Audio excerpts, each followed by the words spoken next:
ինձ առաջարկում են $5000 իմ գաղափարը վաճառելու համար ու նենց վաճառելու, որ ես ընդհանրապես այլևս կապ չունենամ այդ գաղափարի հետ ու չասեմ, որ ես երբևէ տենց բան եմ մտածել։ Հիշում եք, որ այս վիդեոյում ես ձեզ ասացի, որ պետքա եվրոպացի մասնագետների հետ հանդիպեմ եւ քննարկեմ մի գաղափար, որ ինձ մոտ այս տարի ծագել է։ Եվ ես ընդհանրապես չէի սպասում, որ հնարավոր է առնելու ինչ-որ թեմա լինի, որտեղ ես մտածում էի, որ իրանք կասեն,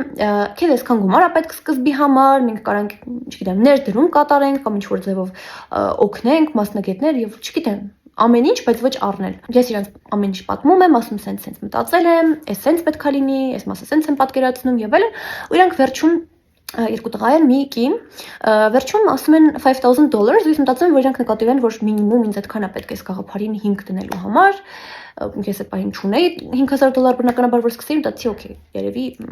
մենք մի քիչ ուշ կհանդիպենք, տենց ինչ որ բան եմ ասում, իրանք ասում են, չէ, դուք սխալ հասկացաք, մենք առաջարկում ենք $5000 առնենք ձեր գաղափարը, բայց դուք ստորագրելու եք մեզ տալու եք ու այլ կապ չեք ունենալու իր հետ։ Ու ինձ տվել են որոշ ժամանակ, ու այդ ժամանակի վերջանում մնացել է 2 օր։ Բնականաբար սկզբից իմ համար այդ առաջարկը հետաքրքիր թվաց, ու ես եկամ իրանց ասացի, ասի, մամ, որ $5000 կաշխատեմ, հետո այդ փողը վերցնեմ ու կմտածեմ մի ուրիշ բան։ Բայց նրանք կտրականապես դեմ են, ինչքան որ ես մտածում, հետո ես էլ եմ արդեն կամած դեմ լինում, որովհետև մտածում եմ, որ շատ գաղափարներ տենց հայերը ծախել են ու հետո այդ գաղափարները դարել են ինչ-որ համաշխարհային բան ու